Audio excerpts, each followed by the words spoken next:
So I've been using the Galaxy Note 9 on One UI for several days now, just about 2 or 3 days, and it's been excellent. And this is factoring to why I'm not going to be switching the Note 9 to the S10 Plus as my daily phone. In this video, I want to explain to you why I'm not going to be doing this for my main Android device. I'm going to be staying with the Note 9 for the main primary driver. Of course, I'm going to be using this to test it out, but this is where my SIM card will mostly live until the Note X or the Note 10 comes out.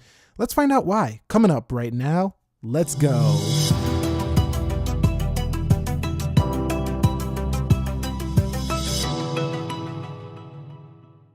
So the first reason I'm not switching is because of the display.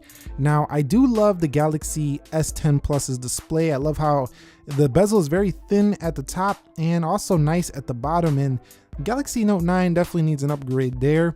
But if they're going to do it at the sacrifice of a hole, I mean, some people are still going to like how the Note 9 really has no notch, no cutouts, no nothing. It's a beautiful panel here, and I am by no means saying that it's better display in terms of quality than the Galaxy S10 Plus, but I tend to prefer its more saturated look than the flatter look of this dynamic AMOLED display. Now, I like how bright this one gets. It gets a little bit brighter. It's a little bit more color accurate than the Note 9s, but for media consumption, I still really love the way the Note 9 just displays content with no cutouts, no obtrusions. It's just like having a little TV in your pocket. So I do love what the S10 brings, but for me, I'm still enjoying the display enough that the S10 Plus doesn't bring so much more that it's willing to make me just switch over and move everything over just to go on the Galaxy S10 Plus as my main driver. So I still enjoy this display, and I think if you have a Note 9 going to an S10 Plus, I've experienced the display. It's like maybe a 10 or 15% jump. It's not a massive jump in terms of display quality. So Note 9, amazing panel. Next reason is battery life. Now, the Galaxy S10 Plus actually has a little bit better battery life than the Note 9 in my experience so far, but it's not enough better to make me switch. Like if I had an S9 and I went to an S10 Plus, that's a major leap in battery performance, but the Note 9 was already a king in battery life for Samsung, so having an S10 Plus is like going to almost the same phone when it comes to battery life. So the Galaxy Note 9 still exceptional battery, and it's holding up very well over my past 7 months having this device. So battery life is strong for the Galaxy Note 9. So I hope the Galaxy Note 10 has an even bigger battery than the Galaxy S10 Plus, but both of these are the best you can get from Samsung right now when it comes to battery life. The next reason, and one you probably guessed, was the S Pen. So the S Pen is a tool that after using it and actually getting great productivity out of this tool, it's really hard to go back to a phone that does not have the S Pen. So there's plenty of Note 9 users who've been watching my S10 content. They're saying, I'll wait till the Note 10 comes out. And this is the main reason why right here.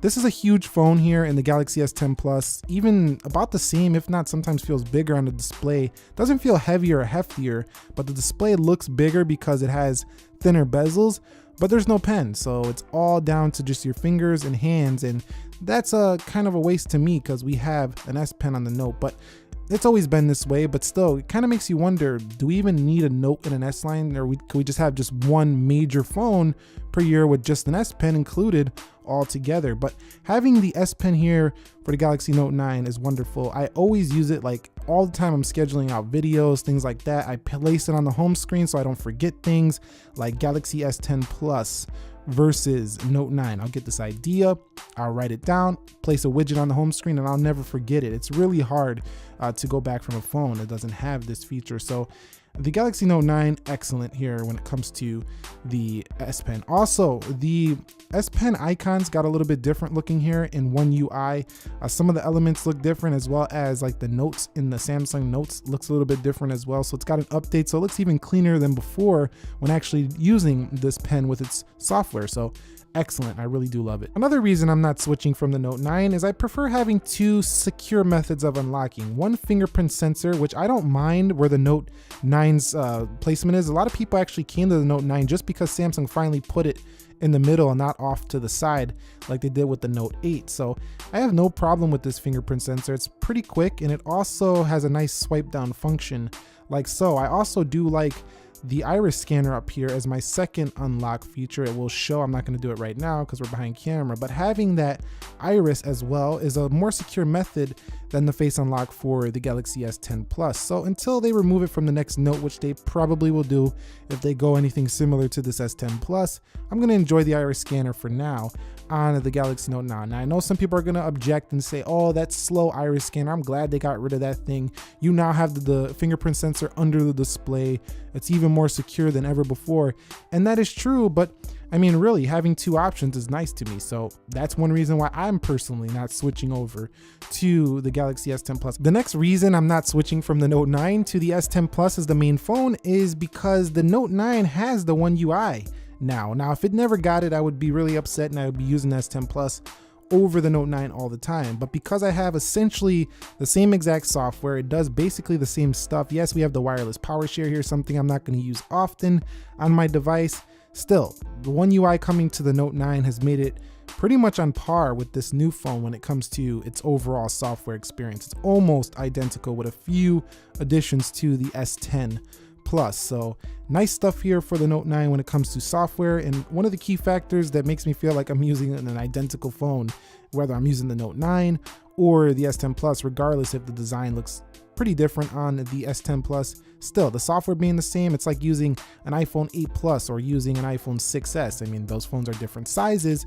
a little bit different looking, but they do have the same software, so it's like the same experience. Similar thing going on here between these two. Next up is performance. The S10 Plus has excellent performance, very fast, but the 7nm A55 really isn't showing me anything that useful over the Note 9. Now, I could see if you're playing some graphically intensive games, both can do those well.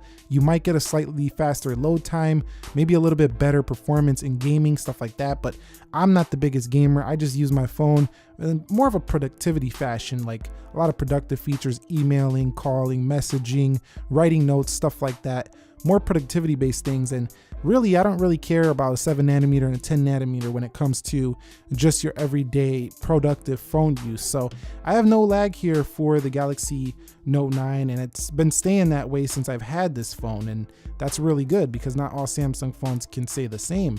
So the Note 9 going to the S10 Plus, I don't see a reason to switch because the performance felt like the same thing. So I mean, yeah, it's a slightly snappier, but nothing your eyes are going to see in the day-to-day. So that's one reason. 8GB of RAM too, this being the first Samsung phone to have that, is now the standard for the S10 Plus. 12GB of RAM, not a big deal. I don't need that much RAM on a smartphone. So yes, performance, thumbs up for the Note 9, especially even smoother now on One UI, which I think a lot of people will enjoy. Now for this one, the cameras, I definitely do prefer the Galaxy S10 Plus over the Note 9, especially for that wide angle, but I don't find myself relying on my camera phone anymore too much for professional pictures. And with these phones kind of trying to do that, it's kind of like I think it's a good idea to use it as your main camera, but for me, I simply just prefer actual cameras over smartphone sensors. So to me, this is not enough of a reason for me to say, let me get off the Note 9, lose my S Pen just to have an extra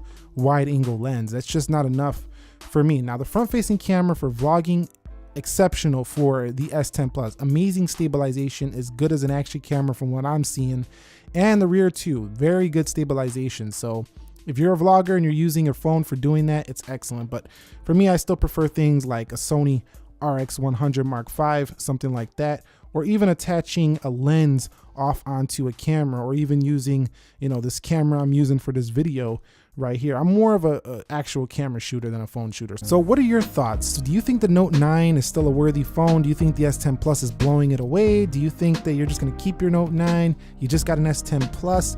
You don't care? Whatever. Let me know down below in the comment section of this video. If you found this video helpful, entertaining, informing, click the like button for me. If you're new here, consider subscribing for more. Nick here helping you to master your technology. Be sure to be well, and peace.